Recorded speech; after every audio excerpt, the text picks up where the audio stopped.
말라위나 우간다 같은 그 농촌 지역에 가면요, 거기는 우물도 없고 상수도 하수도 시설이 없어서 사람들이 어떻게 물을 마시냐면 개울물을 떠다가 마십니다. 근데 그 개울물이 그냥 그 졸졸졸 흐르는 맑은 물이 아니라 그 옆에 오수 처리가 안 되니까 집에서 나오는 그 하수도 물과 함께 섞여서 나오는 그 물들을 같이 마시는 거예요. 그러니까 어떻게 되겠습니까? 사람들이 자주 콜레라나 이질이나 이런 병에 걸리게 됩니다. 그래서 이 우물을 파야 되는데 우물을 파기에는 그 사람들이 가난하기 때문에 팔 수도 없고, 또 나라가 가난하기 때문에 상하수도를 어떻게 시설을 설치할 수도 없어요. 그래서 많은 사람들이 여러 가지 이 아이디어를 제공했는데 그 중에 하나 아주 좋은 아이디어가 나왔다고 합니다.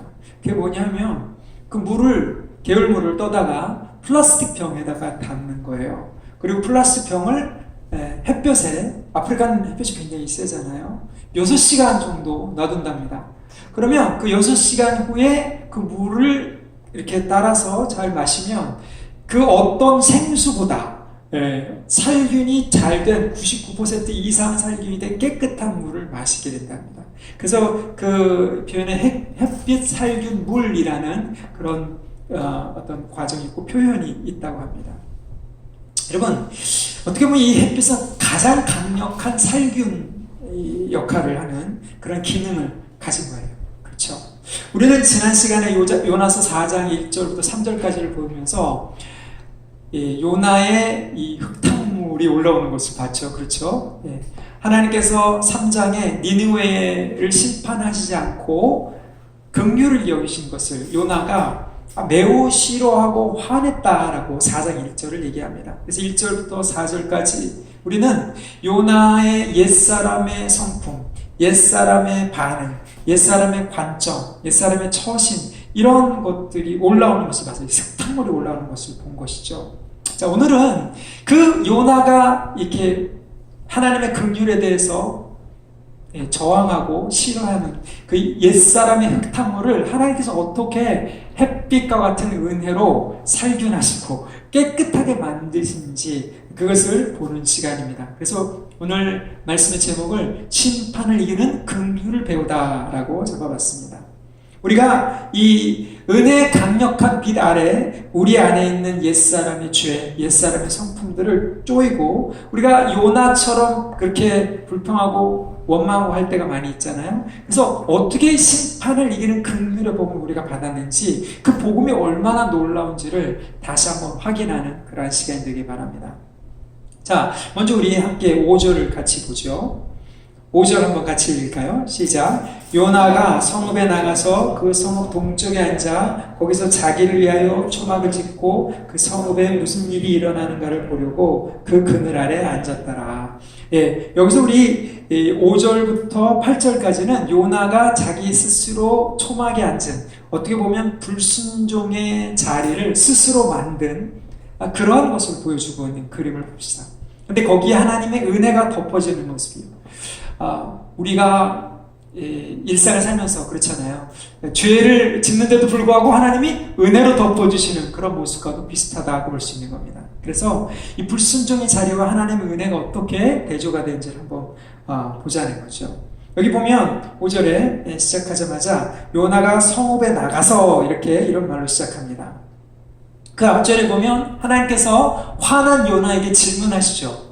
어찌하여, 혹은 내가 성내는 것이 어찌하여 합당하냐, 이렇게 물으세요. 근데 요나는 거기에 대해서 대꾸도 안 하고 5절에 다짜고짜 성읍, 니느웨 바깥으로 나간 겁니다.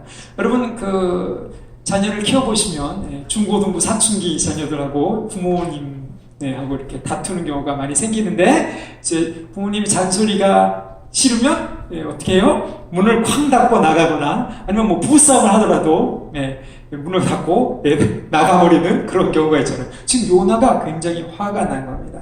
이 요나서의 이 저자는 요나의 이 행동을 그냥 이 행동 자체를 클로즈업하면서 요나의 옛사람 행동이 어떤지를, 이게 얼마나 어리석은 반항의 행동이었는지를 그려주는 거예요. 여기 보면 그래서 성읍 동쪽으로 가서 앉았다 이렇게 기록되어 있습니다.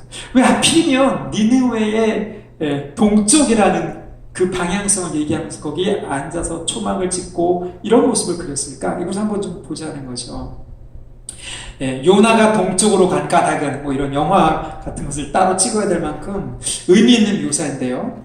요나가 동쪽으로 갔다라는 것은 마치 1장에 하나님께서 니느웨로 가라 그랬을 때 요나가 다짜고짜 다시스로 도망가려고 했던 그 모습과 똑같다는 거예요. 그래서 그 언어의 유의를 여기서 빌려온 겁니다.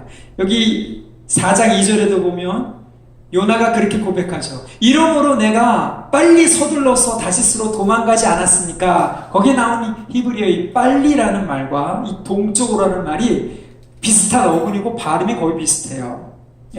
그래서 요나의 그 행동이 하나님한테 잔뜩 뿔이 나 있다라는 그런 것을 암시한다는 거죠. 그래서 하나님 앞에서 동쪽으로 떠났다라는 것은 그냥 가는 것이 아니라 하나님의 임재를 반항적으로 떠났다라는 말인 거예요.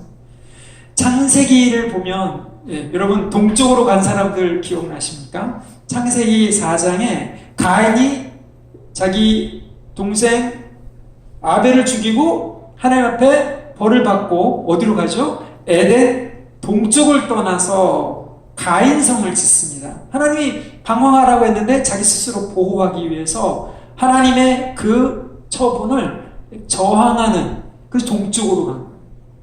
그렇죠? 11장에도 보면 사람들이 이 약속의 땅을 떠나 어디로 가죠? 동쪽으로 가다가 어느 땅이 시날 땅, 지금의 바벨론 지역인 시날 땅에서 바벨 탑을 쌓습니다. 그리고 하나님을 저항하죠. 심지어는 13장에 아브라함이 롯과 나눌 때 롯은 동쪽으로 옮겨가요. 여러분 이런 불순종의 예들을 보면서 요나는 지금 저항하면서 동쪽에서 앉아있다. 여기 보면 거기 초막을 지었다. 여러분 여기 보면 그 초막을 지은 이유가 햇볕을 가리기 위한 거잖아요. 무슨 얘기냐? 그 이스라엘이나 중동 지역을 여행해 보시면 알지만 거기에는 이 물이 흐르는 지역이 있고 거기에는 나무도 나고 풀도 있고 살기 좋습니다. 그러나 대부분 지역이 마르고 건조한 광야 지역이라는 거죠. 근데 이 광야 지역에 나가서 뭔가를 하려면 자기 스스로 뭔가를 만들어내야 되는 거예요. 요나가 지금 초막을 지은 것은 자기 스스로 그늘을 만들기 위해서 졌다라고 이렇게 얘기하고 있잖아요.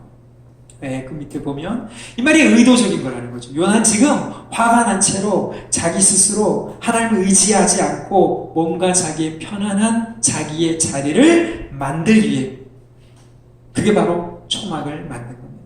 문제는 이것이 다 하나님을 떠나서 행동했다라는 거죠. 그래서 결국 이 모든 행동은 이 5절 그 하반절에 보면 그 성읍에 무슨 일이 일어나는가를 보려고 했다라고 했습니다. 여러분 우리가 3장에서 알고 있잖아요. 하나님은 니느웨에 심판을 내리지 않기로 이미 결정하셨어요. 요나도 그걸 알아요. 그런데 요나가 3절에 뭐라고 합니까? 내가 죽는 게 낫겠습니다. 왜요? 니느웨를 멸망시키든지 아니면 내 목숨을 걷어달라. 그 협박조로 하나님께 들이댄다라고 이렇게 얘기했잖아요. 그것을 지금 요나가 행동으로 보여주는 거예요.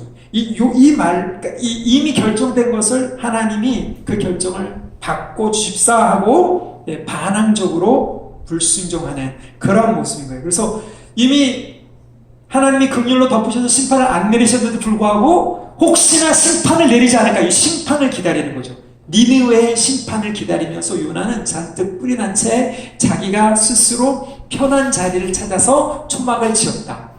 여러분 이게 자세히 보면 우리의 모습인 겁니다. 우리의 모습을 여기서 우리가 좀 볼 수 있어야 될 것 같아요. 어떻게 보면 이스라엘의 부흥을 이끌었던 대선지자 요나가 이렇게 하는 모습은 좀 우스꽝스러운 모습이지만 이게 우리의 모습인가요? 그런 거죠. 은혜를 알고도 긍휼을 맛봤음에도 불구하고 하나님의 긍휼을 다른 사람에게 흘려보내지 아니하고 그것을 막고 서 있는 우리의 모습. 저와 여러분의 모습인 겁니다. 요나의 그 옛사람의 고집, 이기심이 이러한 자기 스스로 그늘을 만들기 위해서 초막을 지은 행동으로 나타난다는 거예요. 자기의 편안함을 위해서 자기가 생각한 대로 그리고 다른 사람에게 자기가 원하지 않는 혹은 자기가 반대하는 대상에게 하나님이 진노를 퍼붓도록 마음의 쓴뿌리를 가지고 앉아있는 요나의 모습이라는 것입니다. 이것이 바로 하나님의 임재를 떠난 요나의 불순종의 자리였다는 겁니다. 그런데 하나님께서는 그 자리에서 은혜를 덮으십니다. 요나는 자기를 위해서 우리처럼 그늘을 만들고 초막을 만들었지만 하나님은 방 넘고 그늘을 만드십니다. 6절부터 8절까지를 보시면 지금 하나님께서 이 니느웨의 심판을 기다리는 요나에게 지금 요나는 뭐가 문제인 거예요? 요나는 지금 니느웨의 심판이 내려지냐 안 내려지냐 이게 문제인 거예요. 근데 하나님은 이 니느웨의 심판을 기다리고 있는 요나의 관심을 요나 자신 스스로에게 돌리기를 원하신 거죠. 문제가 사실 밖에 있는 게 아니라는 거예요. 문제는 우리 안에 있는 거죠. 외부에서 내부로 돌리기를 원하시는 겁니다. 그래서 정말 중요한 문제는 나 자신에도 불구하고 우리는 외부의 상황과 사건이 문제의 핵심이라고 자꾸 생각을 하는 것 같아요. 그런 경향이 있는 거죠. 하나님은 이 요나의 관심, 지금 외부에 대한 쓴뿌리를 가지고 어떤 상황이 변하기를 기다리고 있는 그 관심을 요나 스스로에게 향하기 위해서 세 가지 행동을 합니다. 요나가 세 가지 행동을 했잖아요. 동쪽으로 나가서 자기를 위해서 초막을 짓고 어떻게 되는지를 앉아서 기다린 것처럼 하나님께서 세 가지의 은혜의 방편을 준비하십니다. 여기 6절부터 8절까지 보면 세 가지 예비한 게 나오죠. 박농쿨을 예비하셨다. 그리고 벌레를 예비하셨다. 동풍을 예비하셨다. 여러분, 이것은 하나님께서 요나가 알아차리지 못하는 사이에 이 주변의 환경, 특별히 자연을 통해서 역사하시는 은혜의 방편이라는 거예요. 1장에서 요나가 도망쳤을 때 하나님께서 어떻게 하셨습니까? 처음에 큰 바람을 던지시고, 그 다음에 폭풍을 던지시고, 그 다음에 큰 물고기를 예비하셨잖아요. 근데 이번에는 4장에서 요나가 이 불순종의 그늘의 자리에 앉아있을 때 가장 작고 어떻게 보면 여린, 보잘것없는 박농쿨, 벌레 이런 것들을 예비하시는 것입니다. 이 첫 번째 여기 6절을 보니까 하나님께서 여호와 하나님께서 박농쿨을 예비하사 요나를 위하여 가리게 하셨으니 이는 그 머리를 위하여 그늘이 지게 하며 그의 괴로움을 면하게 하려 하심이었더라. 여러분, 이게 하나님의 은혜의 사인입니다. 이 박농쿨이 어떤 식물인지 구체적으로 모르지만 여러분, 그 이스라엘을 3월이나 4월 정도에 여행해 보신 분들은 아마 보실 거예요. 3, 4월쯤 가면은 이 누런 어떤 그런 그 들판이 있는데, 바짝바짝 말라있는 들판이 있는데 비가 한번 내려요. 비가 한번 내리면 그 다음날 갑자기 그 누렇던 들판이 파랗게 변합니다. 거의 기적과 같은 그런 현상이 일어나는 거예요. 그래서 한밤 사이에 이 하나님께서 박농쿨을 자라나게 하시면서 그 그늘이 지게 만드는, 그 사막 기후는, 건조 기후는요 뜨겁지만 그늘에 들어가면 시원합니다. 근데 초막은 그냥 나뭇가지하고 헝겊 같은 거 천으로 이렇게 만들었기 때문에 그래도 더워요. 근데 나무 그늘 그 밑에 들어가면 시원해집니다. 더 시원해지는 거죠. 하나님은 지금 6절에서 구체적으로 요나가 생각하는 그 더위, 재앙, 그 악으로부터 면하도록 그를 더위에서 건져내시기 위해서 은혜의 방편을 주신 거죠. 그래서 요나는 어떻게 반응합니까? 거기 6절 말씀해 보니까 그 박농쿨로 말미암아 크게 기뻐하더라. 우리 그 1절에 보면 요나가 심히 싫어하고 성냈잖아요. 그 완전히 반대인 거죠. 여기도 가돌이 나와요. 심카 가돌 해갖고 아주 크게 기뻐하더라. 여러분, 우리는 이 구절에서 하나님의 은혜가 얼마나 큰지를 좀 이렇게 좀 봤으면 좋겠어요. 지금 옛사람이 흙탕물이 잔뜩 올라온 이 요나를 향해서 하나님께서는 그 죄를, 그 불순종, 그 저항을 바로 심판하거나 징계하지 않으셨죠.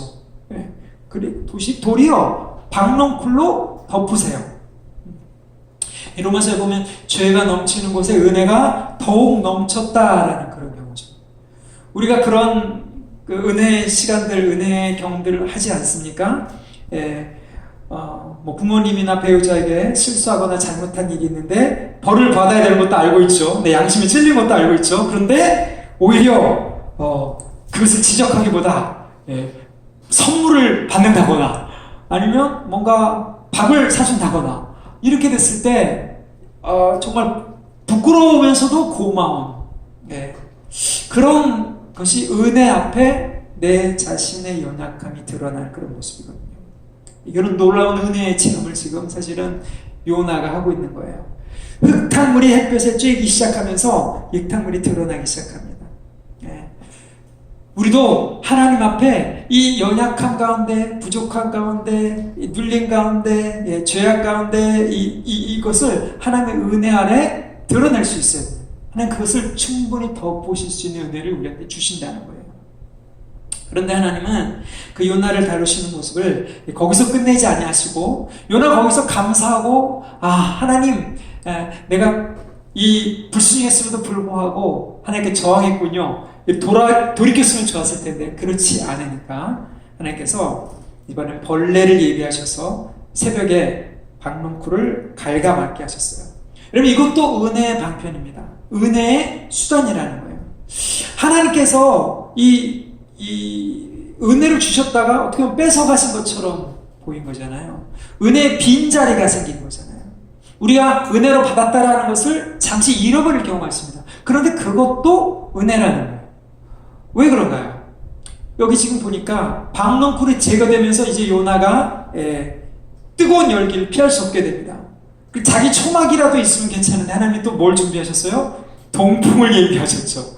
여러분 아무리 그늘에 있어도 열바람이 불기 시작하면 감당 못합니다. 열에 익죠. 그 바람에. 하나님이 요나 스스로 자기 안주하려고 했던 그런 생각들, 그러한 방법들, 이런 것들을 다 날려보내신 거예요. 그러니까 요나가 지금 어떻게 가는 겁니까? 요나가 니느웨가 문제가 아니라 지금 자기가 죽게 생겼다 이라는 겁니다. 저 8절 보십시오. 거기 보니까 이제 요나의 머리 위에 쪼이시네. 벌레가 이파리를 갉아먹는 것과 해가 요나의 머리를 쪼이는 이 쪼이다라는 말이 똑같이 치다라는 분사용어예요. 하나님이 징계를 내리시는 거죠. 근데 그 징계가 은혜의 수단이었다는 거예요. 왜? 은혜로 줬던 그 선물을 가져가면서 요나가 지금 니느웨의 심판을 기다리다가 자기가 죽게 생겼다라고 자기 스스로에게 스스로 죽기를 구한 거예요. 그래서 스스로 죽기를 구하여 이르되 사는 것보다 죽는 것이 내게 나으니다 이렇게 얘기를 합니다. 다시 말해서 이젠 니느웨 멸망이 문제가 아니라 내가 지금 죽게 생겼다라고 고백하는 거예요. 물론 이것도 니느웨가 은혜를 깨닫지 못한 그런 증거이지만 적어도 요나는 지금 문제가 자기 안에 있다라는 자기의 문제를 보기 시작했다라는 거죠. 하나님의 징계를 통해서 은혜를 통해서 자기를 보기 시작한 것입니다. 여러분 은혜의 빈자리에서 요나가 악에 바친 모습으로 자기가 얼마나 어리석은지를 지금 깨닫기 시작하는 거예요. 그러니까 여러분 은혜를 사모하는 사람들이 은혜 앞에 나의 연약함, 죄가 비춰질 각오를 하고 은혜를 갈망해야 된다는 거죠. 그렇잖아요. 은혜의 내 죄를 회개한다고 우리가 보통 얘기할 때 내 죄를 내 스스로 보는 것이 아니라 은혜 앞에 비출 수 있어야 된다는 겁니다. 흙탕물에 물을 그 오염된 물을요 햇볕에 비춰야 그 균이 죽잖아요. 그래서 먹을 만한 생수가 되잖아요. 근데 그렇지 않고 그냥 흙탕물을 담가만 놓고 가만히 놔두면 그냥 가라앉는단 말이죠. 가라앉힌 물이 되는 거예요. 살균된 물이 아니라. 그러니까 온갖 더러움과 균은 그대로 남은 채 그냥 가라앉아 있는 거죠. 우리가 신앙생활을 한다고 하면서 이렇게 그냥 우리의 옛사람, 우리의 옛모습, 죄악 이런 것들 그냥 가라앉혀만 놓고 교회를 왔다 갔다 하는 사람들이 많이 있는 것 같아요. 그래서 이게 잘못해서 휘저어질 때 온갖 더러움과 온갖 죄악 이런 것들이 일어나갖고 자기 자신뿐만 아니라 공동체를 더럽힌다라고 얘기합니다. 성경은 이것을 은혜를 헛되이 받는다라고 얘기해요. 혹은 히브리서에도 보면 너희 쓴뿌리가 나서 여러 사람을 더럽힌다라고 얘기합니다. 은혜 앞에 자기의 연약함, 죄악이 비춰지지 않은 거예요. 내 스스로 그 은혜 앞에 나 자신을 보지 못한 것이라는 거예요. 그러니까 여러분, 이 은혜로 주어졌던 것들 앞에 나 자신을 비춰보거나 은혜가 없었던 어떤 그런 은혜가 사라진 그런 것이 되었을 때 스스로 자기를 보지 못한다면 우리는 가라앉힌 물이 되고 만다는 겁니다. 그러니까 은혜가 없다고 느끼면요, 그럼 우리 스스로 돌아보기 위해서 이 박농쿨의 은혜를 사모해야 되는 거예요. 하나님의 임재를 떠나서 자기만의 은친처를 이렇게 편안함을 하기 위해서 실제로 자기 스스로 뭔가를 해보려고 한다면 은혜를 잊어버리는 결과가 된다는 말이죠. 여러분, 그런데 내가 은혜의 자리에 있다면 은혜가 나의 연약함과 죄를 지금 쪼이고 있느냐, 내 스스로 내 그 모습을 보고 있느냐, 은혜 앞에 내 자신을 보고 있느냐, 내 죄악보다 은혜가 더 넘친다는 것을 깨닫고 있느냐, 이것을 봐야 된다. 하나님께서 그래서 요나의 초막의 그늘 아래 앉아있는 그 그늘 위에 박농쿨을 덮으셨다가 제거하시면서 요나를 스스로 보게 만드신 것입니다. 이제 하나님께서는 요나를 직접 대면하실 준비가 되셨습니다. 그래서 9절부터 11절까지 요나에게 물어보십니다. 하나님이 요나에게 이르시되 내가 박농쿨로 말미암아 성낸 것이 어찌 오르냐. 자, 그 박농쿨 때문에 요나가 화났다는 것을 이제 요나에게 인지시켜 주시는 거죠. 그랬더니 요나가 3번이나 이렇게 얘기하죠. 3번째로 내가 성내어 죽기까지 할지라도 합당합니다. 옳다. 창조주 앞에 이렇게 감히 대답하는 것도 대단하지만 어쨌든 하나님 앞에 여전히 고집을 부리는 거죠. 나는 화나 죽겠습니다. 이렇게 얘기를 하는 겁니다. 자, 그래서 하나님께서 여기에 요나가 이 박농쿨에 집착한 것이 얼마나 이기적이고 어리석은 것인지를 얘기를 해주십니다. 자, 10절 한번 같이 읽어볼까요? 시작. 여호와께서 이르시되 내가 수고도 아니하였고 재배도 아니하였고 하룻밤에 났다가 하룻밤에 말라거니 이 박농쿨을 아꼈거든. 네. 여기 10절과 11절은 어떻게 보면 대조가 되는 구절이에요. 10절에 보면 네가 이렇게 강조가 됩니다. 11절에 보면 내가, 하나님과 요나가 지금 대비되고 있는 거죠. 이 10절의 말은 뭐냐? 하나님께서 요나가 스스로 통제할 수 없는 것을, 요나가 스스로 하지 않은 것을 왜 거기에 집착을 하고 거기에 애착을 가지고 있느냐? 여러분, 우리가 어떤 일을 할 때 우리가 스스로 다 통제하는 것 같지만 실제로는 모든 것이 다 하나님의 은혜였다라는 것을 고백할 수밖에 없잖아요. 지금 요나에게 그것을 깨닫게 하는 거예요. 네가 스스로 뭔가를 만들려고 했던 모든 것들이 사실은 다 하나님의 공급하심이었고 하나님이 예비하심이었다. 거기 보세요. 수고도 아니었고 재배도 아니었고 요나가 만든 초막이 아니라 하나님께서 하신 박농쿨이었다는 거죠. 그 박농쿨이 은혜였다는, 스스로 노력해서 받은 대가가 아니었다는 얘기죠. 선물로 주신 구원의 상징이었다는 겁니다.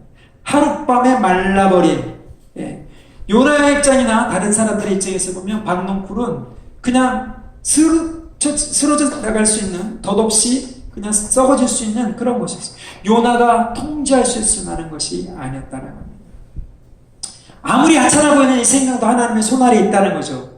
그런데 요나가 박농쿨을 아꼈거든. 여기서 이 핵심어가 아끼다라는 이 독특한 히브리어 말입니다.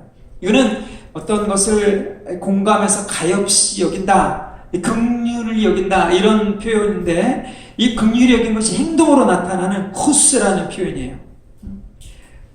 그냥 자비를 베푸는, 심판을 내리지 않은 정도가 아니라 가엾이 여겨서 뭔가를 행동한 것이에요. 구체적으로 드러난 행동이라는 거죠.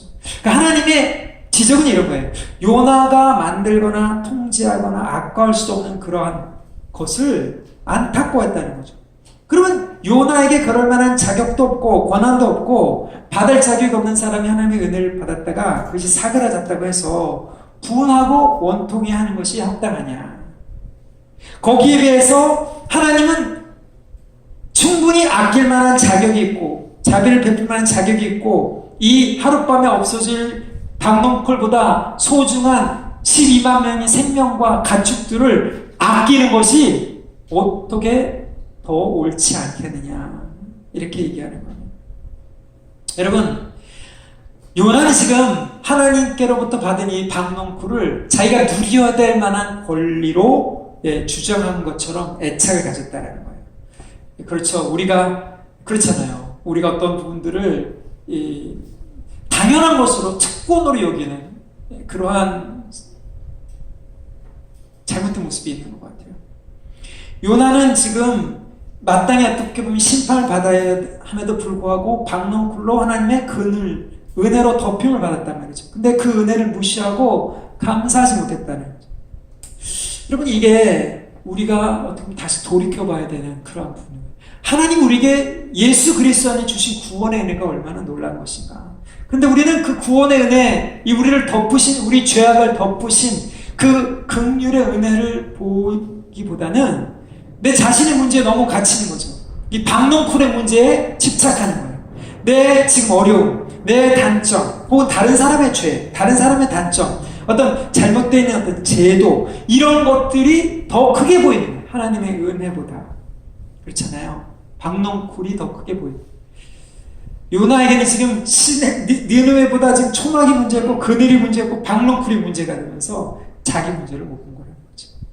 제가 아까도 잠깐 나눠드린 것처럼 이 여러 가지 문제가 있는 어떤 분이 선교에 헌신하고 선교를 하기로 했을 때 하나님께서 그 문제를 다 해결해 주지 않았는데 불구하고 모든 재정적인 필요와 갈 수 있는 충분한 그런 믿음을 허락하시는, 그러니까 이 자기 문제나 환경이나 이런 것이 먼저가 아니라 하나님 나라를 구하는 사람들에게 하나님께서 그것을 더해 주시고 덮어 주시는 이러한 일들이 지금 일어나고 있다는 거예요.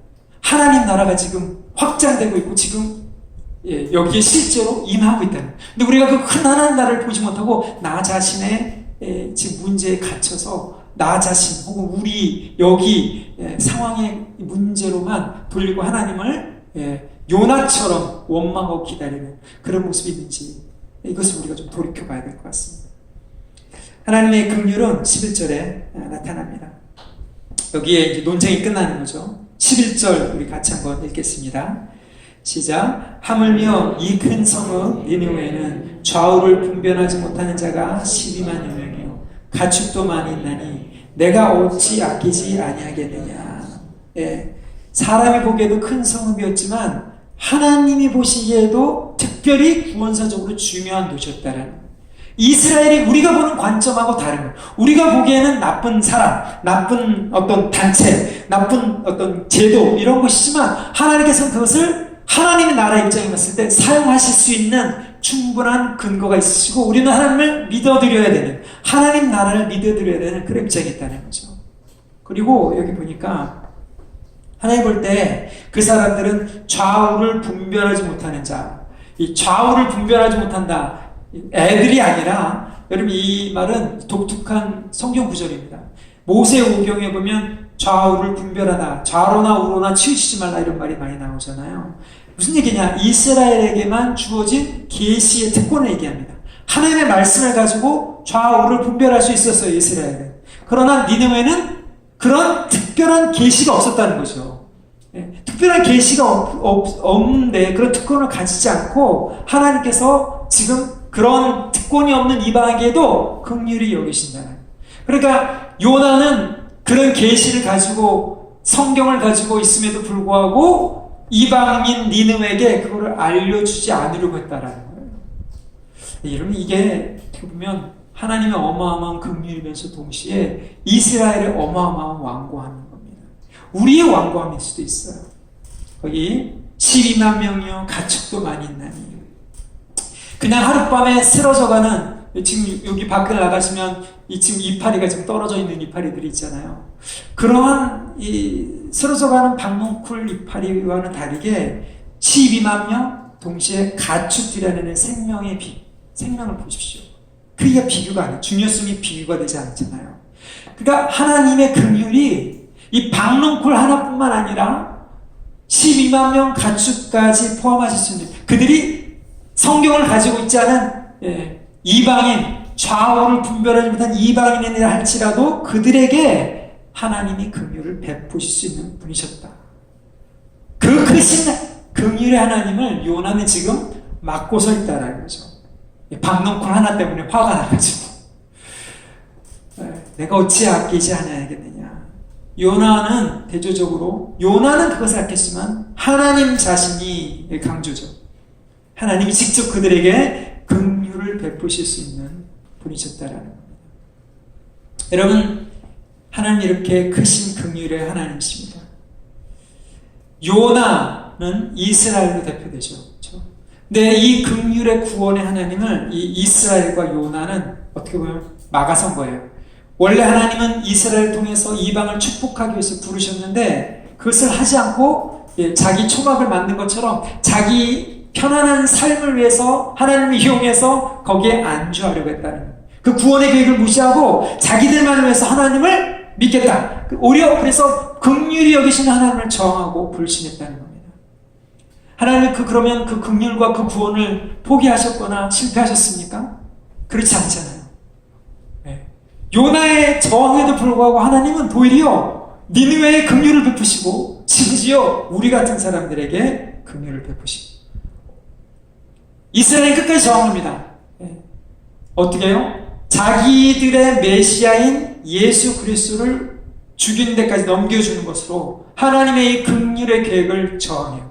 그럼에도 불구하고 하나님은 그분을 다시 살리셔서 우리를 긍휼히 입으시고 그 긍휼의 복음 가운데로 나오게 하신 거예요.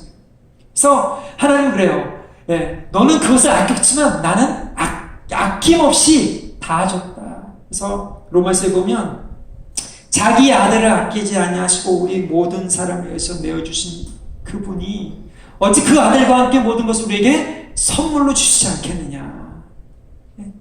자기 아들을 아끼지 않고 버리신 그 하나님께서 우리를 긍휼히 여기셨다는 거예요. 자기 백성을 버리신 것처럼 그들의 마음을 다치게 만들어주셔서 우리를 얻으셨다는, 이게 하나님의 긍휼인 겁니다. 이게 요나서에 말하고 있는 그 하나님의 긍휼이고 우리에게 베푸신 그 하나님의 긍휼인 거예요. 그래서 로마서의 결론인 12장에 제가 지난주에 말씀드린 것처럼 1절은 그러므로 사랑하는 형제들 하나님의 모든 자비하심 긍휼하심으로 너희를 권하노니 이렇게 얘기합니다. 그럼 12장부터 로마서 16장까지는 그 긍휼로 서로 용납하라. 그리스도 안에서 너희를 받으신 것처럼 너희도 서로 받아들여라. 긍휼의 공동체를 세우라고 말하고 있는 것입니다. 여러분, 우리가 오늘 이 요나서의 마지막 결론을 읽으면서 요나가 스스로 세우려고 했던 그 초막을 만들 것이냐, 아니면 하나님의 박넝쿨 그늘 아래서, 십자가 그늘 아래서 그 하나님의 긍휼을 깨달을 것이냐, 우리가 결단해야 돼요. 우리가 하나님의 긍휼을 바라봐야 됩니다. 요나서는요, 선교의 시작과 완성, 구원의 시작과 완성을 하나님의 긍휼에 있다라고 선포합니다. 우리가 그러면 요나처럼 설 것이냐, 아니면 로마서에서 말하는 것처럼, 신약에서 말하는 것처럼 이방인의 교회가 되어서 긍휼의 복음을 선포하는 하나님의 사람들이 될 것이냐, 여러분, 우리의 믿음의 결단이 요구된다는 거예요. 하나님은 지금 이 요나서처럼 우리에게도 심판을 이기는 긍휼의 복음을 알게 하셨습니다. 여러분, 이 긍휼을 안 우리야말로 이 마지막 때에 하나님께서 이 구원의 완성을 이루고 이 긍휼을 온전히 증거하시도록 부르신 교회의 사명이라는 것입니다. 우리가 이렇게 서로를 긍휼히 여기고 하나님이 우리를 긍휼히 여기신 것처럼 긍휼히 여기는 그 삶, 그 베품, 긍휼을 흘려보내는 그러한 모습을 보일 때 이스라엘이 긍휼의 하나님을 바라보고 돌아오며 이 한 사람, 그렇죠, 한 세 사람, 교회, 이방인과 이스라엘 연합되어서 예수 그리스도 온전한 몸을 이루는 그러한 구원의 완성을 이루실 줄 믿습니다. 저와 여러분을 그 긍휼의 사역으로 초대한 것을 하신 것을 믿고 여러분 거기에 반응하는 그런 저와 여러분 되기를 예수님의 이름으로 축복합니다. 아멘. 함께 같이 기도하겠습니다.